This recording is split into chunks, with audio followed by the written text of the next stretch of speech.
discussion I had with Richard Garwin. And if you're not familiar with Richard Garwin, Richard is now 93, maybe he's 94. And he drew the plans for the world's first thermonuclear weapon. Everyone's familiar with Edward Teller, and they call him the father of the hydrogen bomb, thermonuclear bomb. When in fact, Richard Garwin, when he was 23 years old, drew the plans. And this is actually not even written in some of the most famous books about the hydrogen bomb because it wasn't declassified or known until about 10 years ago, right? But Richard Garwin unequivocally drew those plans. And in a discussion that we had about this, he raised the concern with me of kind of the madman theory, the idea that there are people, and Garwin specifically mentioned Napoleon, who follow this logic of après moi le déluge, which is like after me the flood, you know? If I die, may everyone die. And so that hypothetical, which I figured out actually terrifies everyone, or rather I should say many in Washington, is the premise. It's what is called a rogue launch. In nuclear nomenclature, it's called a bolt out of the blue attack, which is actually pretty easy for we laymen to understand because it is literally a bolt out of the blue. It's like all of a sudden there's a nuclear weapon coming our way. That is how it begins. And the first interesting thing to me to learn was we don't learn about the nuclear weapon coming our way when it, destroys a city. We, the Defense Department, learn about it in the first fraction of a second after launch because of our satellite. I was suddenly like, oh my God, you have a narrative, right? The mad ruler, who launched, and then you have the technology. And that's what I think I do in nuclear war scenario, is weave these concepts together in this horrifyingly tight knot, because that is what it is.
But the Defense Department satellites do a very specific set of satellites, which are called SBIRS, right? And that's the space-based infrared system of satellites.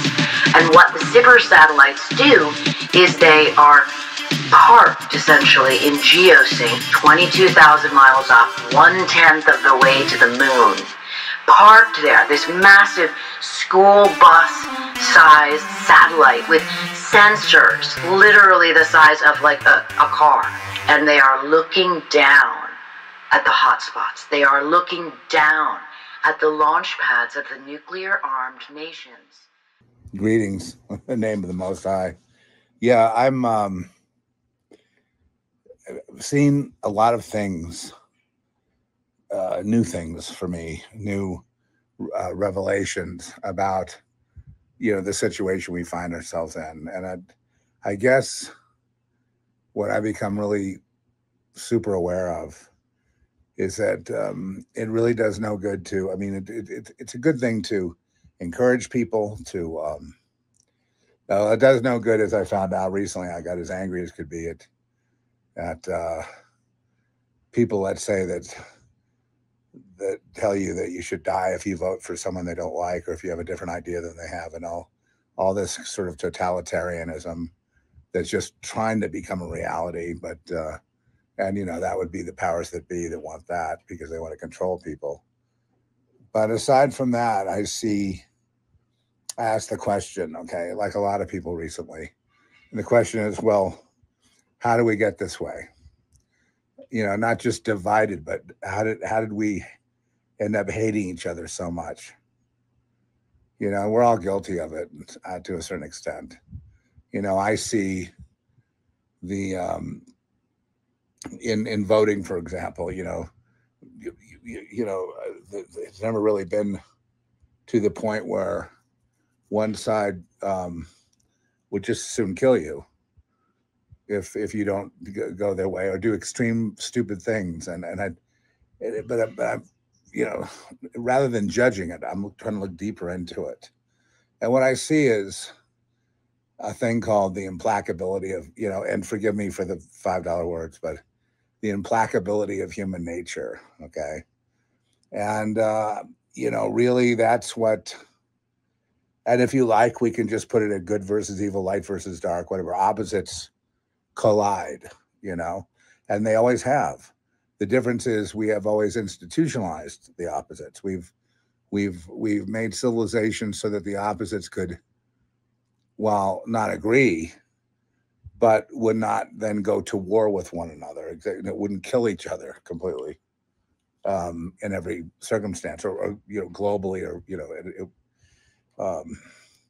and everyone has their ideas politically as to what's right and what's wrong. I'm influenced mainly by this last go around. My main motivation, as I said before, was just I needed peace. I need the wars to stop. I need people to have a chance to live rather than be nuked. It used to be the Democrat Party was the ones that didn't want to be nuked. In fact, I did a little music video, and I stuck Annie Jacobson in there. And I think she used to be a speaker she was been on NPR, and she's been warning about the nuclear threat for a long time, and is what was one of the go-to reporters for what's happening inside the CIA, inside the Pentagon, and where we are with the nuclear conflict. And I just find so I would consider her almost like a progressive in the past, and now she'd be considered like some kind of right-wing hawk. But except the difference is that what used to be the left against the war and the nukes has become some kind of, it's all been jumbled up now. But again, we still have the same bottom line. So my prediction, okay, and please don't get depressed or attack. There's no need to attack me. I'm just a messenger here. And I as messages occur to me, I mention them. And one of them is the implacability of human nature, okay? The implacability of human nature theory of Zeph Daniel is that there's nothing you can do about it. It will morph into different political parties, like parties jumping around, changing the appearance, morphing, things like that. You might go from a dark age to a renaissance. There'll be people that will be pissed off no matter what happens. You could bring peace to the world, and they would call the peacemakers the fascists or the Nazis, and go to war, and literally go to war. So this goes beyond human logic, okay? It goes beyond human control. Even the very wealthy who want to control everything, and they either turn up the dial for war, they turn it down for peace, they control everything, including all the governments of the world, and they operate with impunity.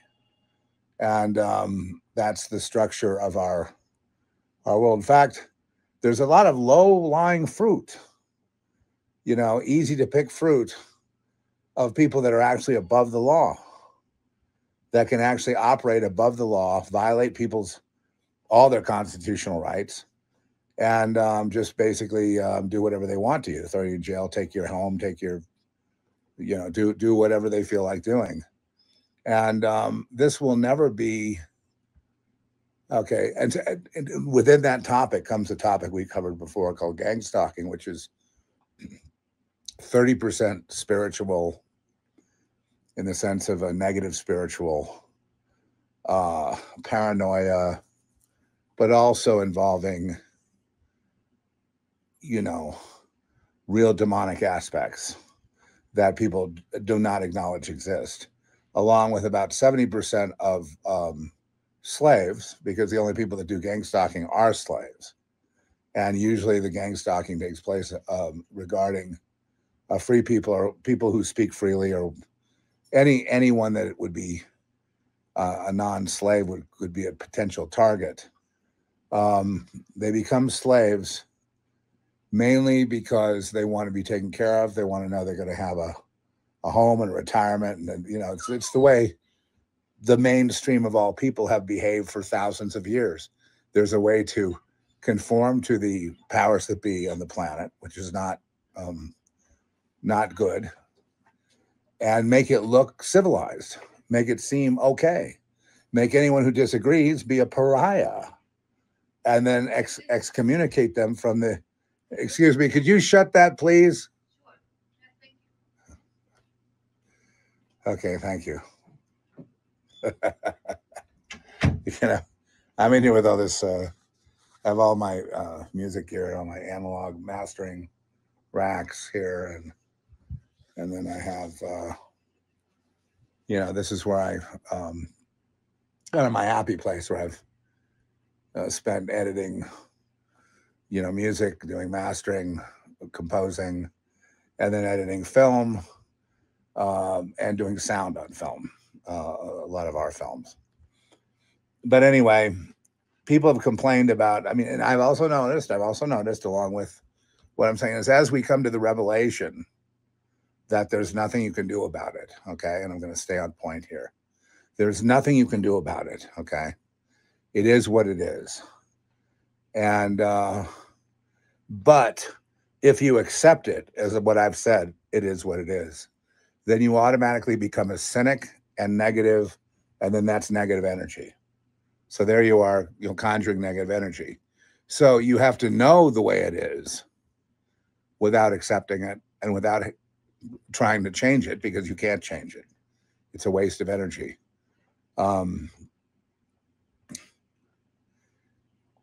As far as how to live, the only answer that I have is to understand that you didn't create yourself and just take it from there. I saw that Franklin Graham was on TV telling people to pray this prayer and then you would be saved. And he was saying that in the prayer, you said, I believe that Jesus this and that and all these other things that people may not even know about. And he said, pray this prayer and you're saved. Well, when I didn't believe any of that, I went and prayed that prayer and I was not saved. And the reason I was not saved is because the Bible says you have to believe it. And the only way I could believe it is through direct revelation. So later in life, when I hit bottom and I was ready once again to kill myself, a 19 billionth time, then I had direct revelation, and when I had direct revelation, I could say that prayer because I understood. It had nothing to do with comic books.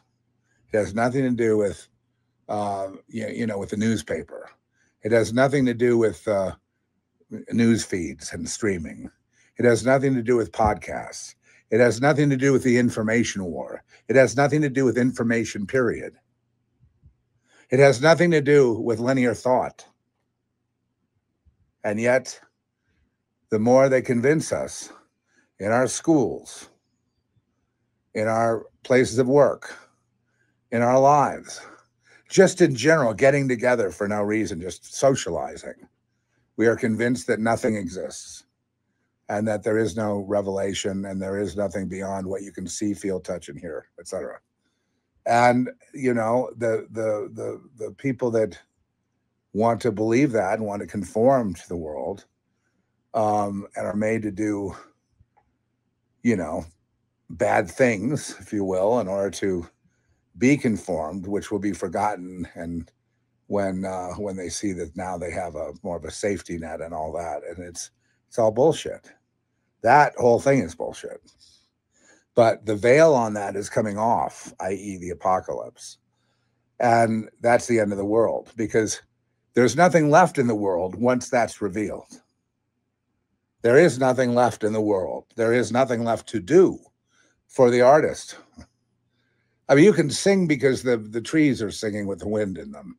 The birds are chirping. And you can sing and dance all you like. But there's no purpose for any endeavor. I mean, you can go to Mars if you like, but you don't need to go to Mars.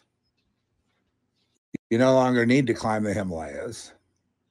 You don't need to achieve something no one's ever achieved before. You don't need to be glued to sports and newscasts to find out what the next thing they're going to do to us is. You don't need to create an oppressor so that you're constantly fighting against the oppressor. And by the way, okay, so that would be more Marxist ideals, having the oppressor there. But notice how the Marxists never win against their oppressor, whoever it is, whatever they imagine. I guess now it's Trump. So, but they never win. When that oppressor's gone, they'll create another one, because that's the only way they can cope. The only way they can conform is to scare themselves into understanding there's an oppressor. So I better get with the people, with the collective that's going to be fighting that oppressor, or I'll be on my own and I won't last a second, i.e. fear.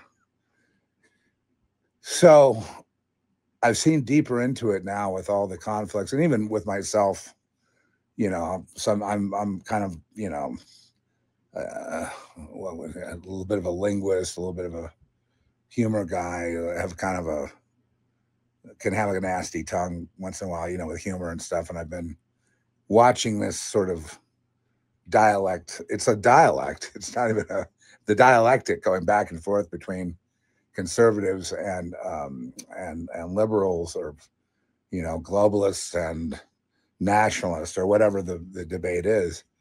And realizing that the more time I spend on looking at people that say, you know, for example, I had an actor that I really wanted to put on my list of, as I'm looking for actors now for 2 projects that we're doing, and actresses, but I mean, we have our list together through our casting people, and I'm trying to, you know, and then it's like, nope, that guy's part of it. He says, if you voted for a certain way, you should kill yourself.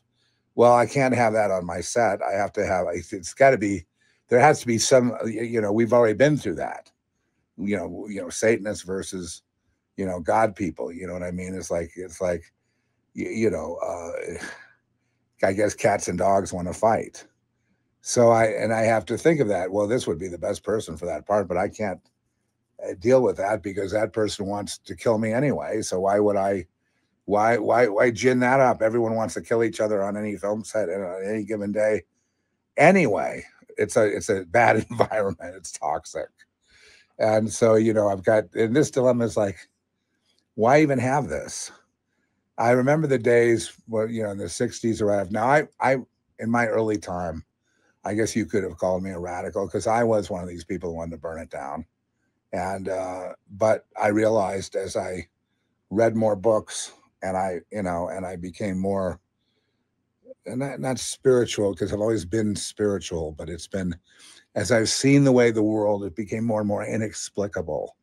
The things that would happen, too many coincidences, too many supernatural events that nobody seemed to even talk about. And if you did, then they're looking, you know, toward the psychiatrist. Oh, that's better. So I'm beginning to feel like I've really wasted my time. I'm beginning to feel like I really have to put my focus elsewhere, because people are what they are. They're just going to do. They're going to do what they do. There is not going to be a movement of consciousness that, is suddenly going to save the world. In any golden age, there will always be the golden calf people. They'll want to worship the golden calf and do their own thing, and they will want to complain. They'll want to complain against, whatever the thing is. I guess with Moses, at that time, Moses is leading a theocracy, right? Yahweh is leading toward the promised land and out of Egypt. And even after seeing the Red Sea part, the worshipers of the golden calf, which were the grumblers and complainers on the journey, forgot that miracle. Within, it seemed they don't even acknowledge that there was a miracle. They didn't even see it. The Red Sea parted and they acted like it was normal. Probably not attributing it to the Most High God, because if there's a Most High God that does things like that, or can do things like that through people, they would be more prone to polytheism, let's say. And so I spent a lot of years involved in religions and cults in California, and especially in around the LA area. Southern California was a mecca for cults, and each one having their own philosophy of what's right and everyone else is wrong, and so that offered no solution. And there's no solution, and I can tell you why. And I know this all sounds almost bordering on stupidity, but it has to be said, so I'm going to say it. The way we're hardwired, you know what I mean? We have that conflict within us that we see externalized with people is the same conflict within us that we can't get rid of. I'll speak for myself. I can't get rid of we used to see people in the New Age movement, and they were like, and I'm enlightened. It's all love and light. And they didn't last too long, but I mean, they had that going for a while. And when people would come around, they say, "How you doing today?" And they're really mad. They want to kill somebody. And then they put a big smile on, a big plastic smile. They go, "Oh yeah, everything's groovy, baby. It's really, how are you doing? Oh, I love you so much, mama." And so we go through, that whole hypocritical sort of Eastern philosophy thing, which I guess the Beatles got that started back in the 60s. And bringing the Maharishi to the world, and also several other gurus that came to Southern California, including there was Muktananda, there was Ramakrishna, there was who else was there? There was the Maharishi, of course, and others. That David Lynch, the great film director, David Lynch, the classic, he really took after the Maharishi, transcendental meditation as the way to peace, as the way to success, and so forth. And I'm here to say, sorry, David, I love you, but wrong. There is no solution. And he's admitted that, because he can't get everyone to meditate. You know what I mean? The only way you can actually see if that works is force everyone to meditate for real, and then measure it, scientifically, and see, has it made a difference on, let's say, the crime scale or something to that effect. But this has been an obsession with society from the beginning. How can we have the perfect society? And they finally got to a point, you understand that when something doesn't work, or when people don't believe something that they want you to believe, all they know is to bludgeon you, to hurt you, to beat you down into submission, to throw you in jail. And there are no laws. Once you're stepping outside the right consciousness, they'll just come get you. It'll be set up like the way I was set up into loony bins, and then a couple of times in jail and other things like that. And they'll believe me, they'll engineer it, or suicide. And a lot of times when I felt suicidal, I realized it's not just me doing it, but see, the me versus you becomes a blur.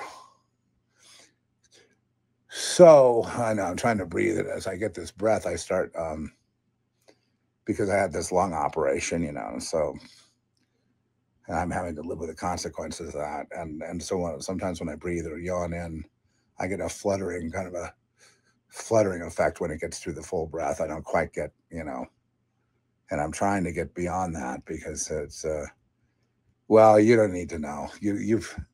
When you get older, things start going a certain way. You just got to be tough. You got to throw away. There's just no room for sissies. You can have a pity party, but no one's even going to, if you're my age, no one's even going to listen to you. They're just going, oh yeah, just like my grandfather, So, but it's, and then there's this race toward who has the best health, like on Twitter, on Facebook, and they're selling all kinds of cures for whatever ails. Then you go to the AMA, and then they want to put you on drugs. Mainly they're drug dealers. So there's no solution. Not the AMA, because I had to leave the AMA and go with natural supplements and diet as opposed to heart medication, and if I die of a problem, heart attack or stroke, c'est la vie. I just I'd rather my consciousness be intact, and drugs affect your consciousness. You know what I mean? It's not you anymore, right? It's you, a form of you, but it's not really you. And, in my youth, I would chase that. I wanted drugs more than sex. And I wanted drugs more than friends, because they would work. Friends didn't work. Lovers didn't really work. But drugs did. Drugs and alcohol, of course. You always. Excusez-moi. So, I guess in my recent observation, the thing I've realized is the implacability of the human condition really shows us why we are still stuck in Plato's cave, looking at the reflections on the wall and wondering what's out there. We don't know what's out there, and we are encouraged by the powers that be to not look out there, to stop looking at that. And furthermore, don't look at the state secrets, and don't look at the the pedophile rings trafficking all the children, and don't look at the drugs, and don't look at all the killing that goes on. Don't look at any of it. Just live your life and have your little political stake that you have. It's unfair when we need a Democrat or a Republican in there to save us. The president can't save any of us. And because I'm easily more miserable in one sense than I was back when I had, presidents that people would say are terrible. I think the worst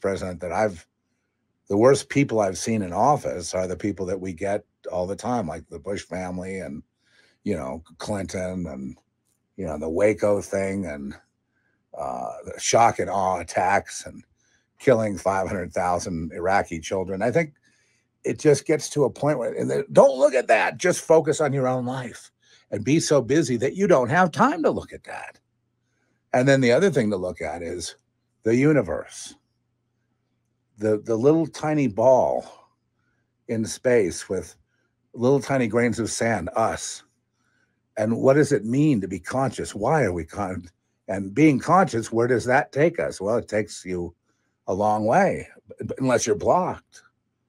And then it can't take you anywhere. You're just stuck in regurgitation land. And that's what we are in this endless loop, this endless bullshit.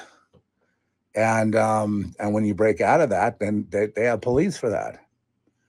They want all the kids and all the young adults and all the sports fans and all the movie fans and they want people to be fans.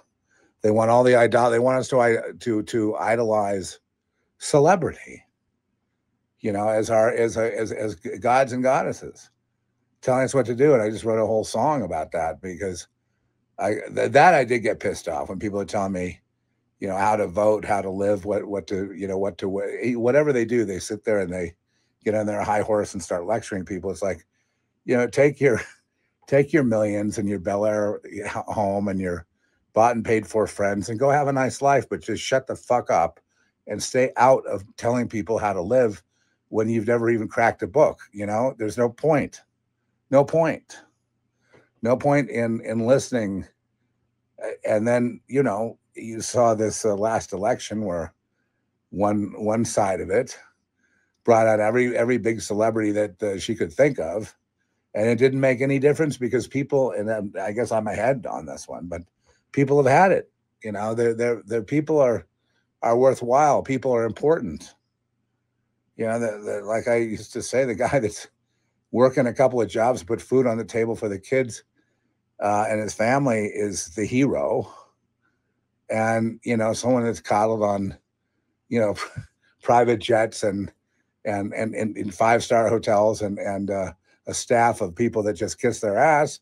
I'm not sure that's the hero. Maybe a hero on the big screen or something, or wherever or in the music studio, but maybe not so much, you know, as a human being who's had to struggle and had to figure this stuff out with the idea that, you know, if they don't figure it out for themselves, I mean, it's going to cost them their life. You know, how many times that any of us who think or feel things have come close to death so many times. I've also seen how having a negative attitude or negative feelings, negative aura, negative energy can also can manifest disease instantly. And so that's another thing. But we don't look into that. No, don't look into that. The main thing I want to look at today is the implacability of human nature and the impossibility of change. The impossibility of change. Oh, I changed. I got sober. I've been sober for 25,000 years. Now, where's my trophy? Well, the fact that you need a little token or a trophy or something shows that you failed, obviously. I mean, it should be obvious to anybody, but it's apparently not. It's not like, you know, rocket science there. You need a trophy to put on the wall. It's to make you feel good about yourself. Then you are playing into their hand. You've been duped that this is somehow a good life, and that good is you know, that evil and suffering is not here. Evil and suffering is rules the day, but then there is goodness, and there is to me it just seems that in finding the truth and then abiding in truth is what really sets you free. Finding the truth doesn't set me free. I have to abide in the truth, put it to work, you know, in faith and different things, and suspend my disappointment, suspend my frustration, suspend my anger, suspend my self-loathing, suspend my need to be self-destructive, suspend my need to put other people down because I can be more witty than them. I just absolutely, I'm horrified by myself and by what I see around me. And it doesn't have to be that way, but to make it not that way, we have to let go some. Because no matter how hard you push and how hard you hold, you're not going to change. The change has to happen because change happens. I've wanted to change things about me, like traumas I've had from childhood, and it's taken till even a month or two. It's taken to 1 month ago that a lot of this crap was, you know, removed from affecting my life. But in general, the traumas have always affected me, and they still do. And I'm not free.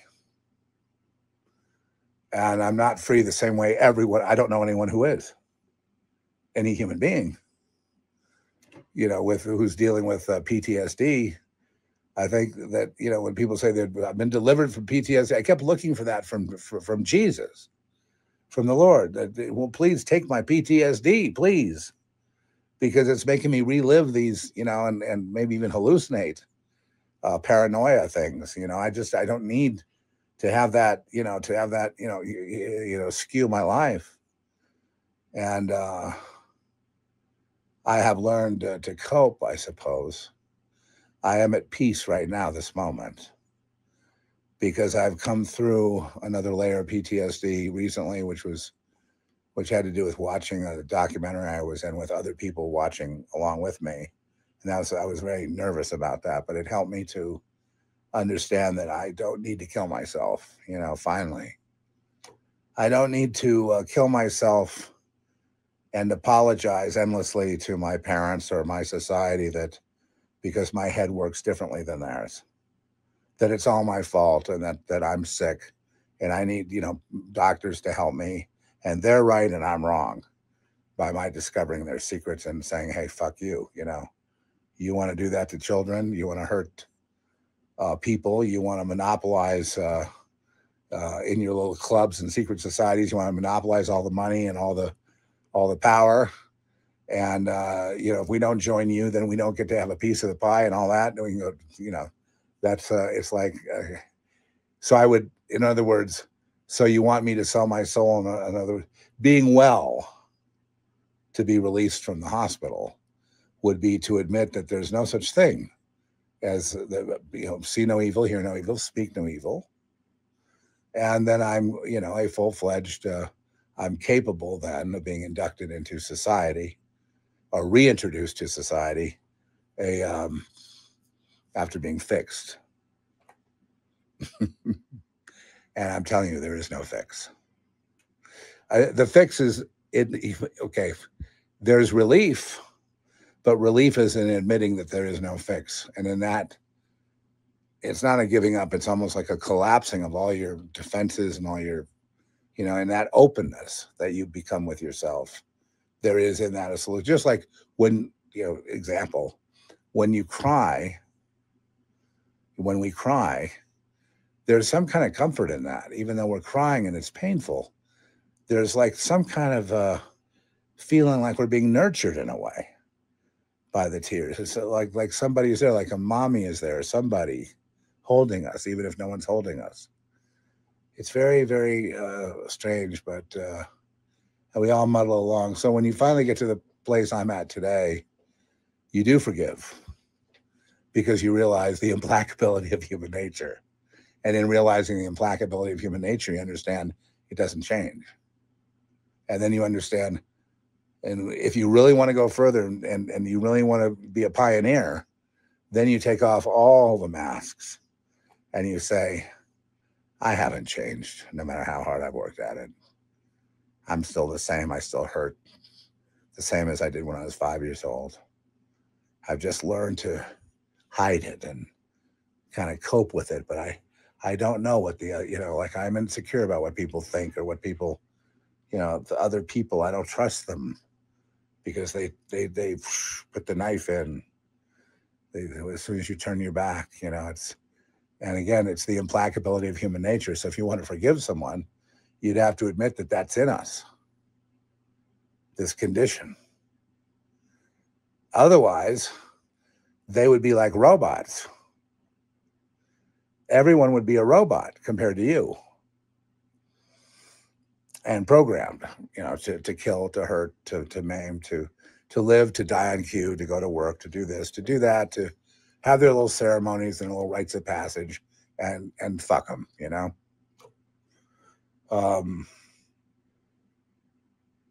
So for me, this revelation is I guess this is it just has to be said. So this revelation brings me peace because, well, are there other people? Is there me talking to you? Or am I a projection of you? Is there someone that's real? Are you living among others? The reason why that I asked that question is because to really answer it, you would have to see their consciousness or experience that there's a different consciousness. And it seems to me we all have the same different experiences, different pathways, different triggers, but still the same basic setup. So my answer isn't, and then they say, well, your answer is in an outside God fixing it. And it's like, well, no, I'm not advocating fixing anything. And well, then you're giving up. No, I'm not giving up. Well, then I don't understand. Well, I don't understand either. I don't understand you then. What are we talking about?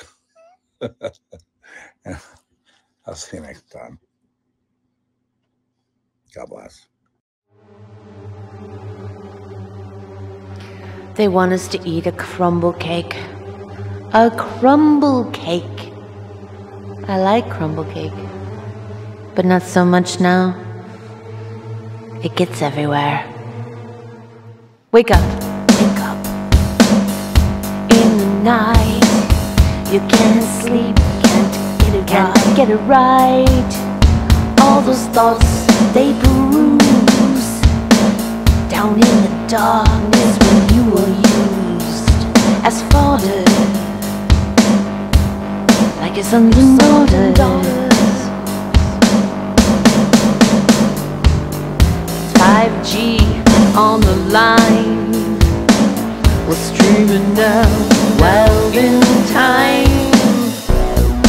I can't live like this anymore. I can't take it anymore. I need some peace.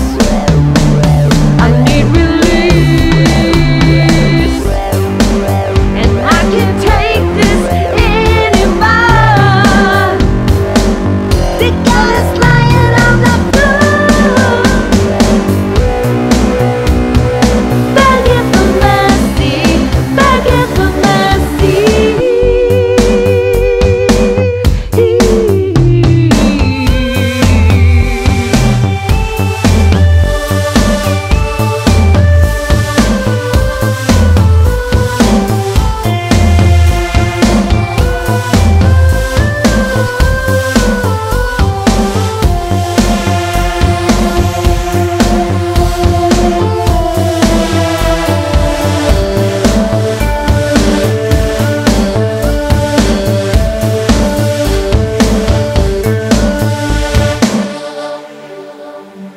But it's still a crumble cake, love. You see that, right? Still a crumble cake. Crumble cake. La la la la la la. Echo, echo, echo chamber. Circle jerk and feedback loop. It's a myopia. Trigger words enforced. Sharp sting of the vaccine. Your pineal gland petrification. Plato's cave, monoslave. Do you get it? Do you get it now?